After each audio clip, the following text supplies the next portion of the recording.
So here we have the Nissan Qashqai automatic on a 67 plate. I'm going to start off by showing you around the outside of the car, and then we'll hop in and run through some controls on the inside. But from the outside, you can see it's a 5-door car with alloy wheels.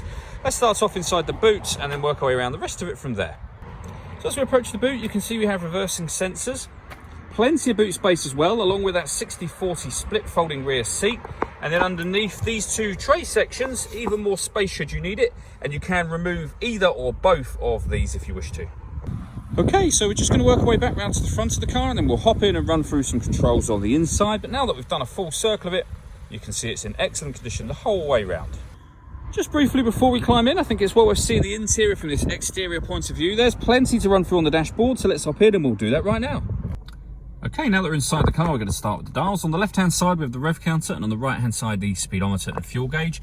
In the middle, you can see the total miles of this car, which are 10,562.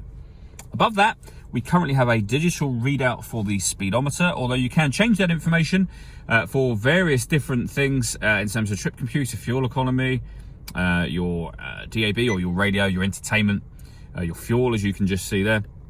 Tyre pressures, any warnings, settings, and then back round to the beginning again. And to go through those settings, I was using these buttons on the left-hand side. We've also got stereo controls around there as well.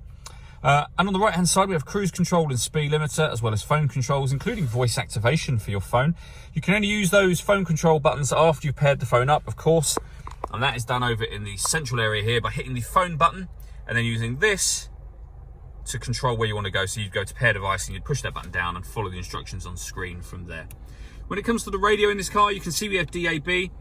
We've also got AM and FM as well, so plenty of ways to listen to the radio. And if you want to listen to your own music, you can do that via the CD player, which you can see at the top of this unit just here. And we have auxiliary and USB inputs as well, so plenty of ways to listen to your music in this car. Below that, we have dual zone climate control, so you can adjust the passenger and driver temperatures, the fan speed up and down. You can determine where you'd like the air to be redirected once it enters the vehicle. When you're happy with those settings, that button turns the air conditioning on and off again, of course. Or hit auto, and the car will now maintain the temperatures you've asked for by taking full control of the fan speed for you. You can override that simply by readjusting the fans and then putting it back on whatever setting you want it on here as well.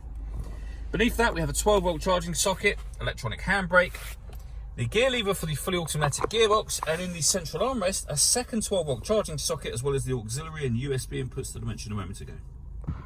All that leaves me to say is thank you for taking the time to watch this video. If you'd like to come and see the car in person and have a test drive, please feel free to call any of our MJA sites. We'd love to hear from you soon.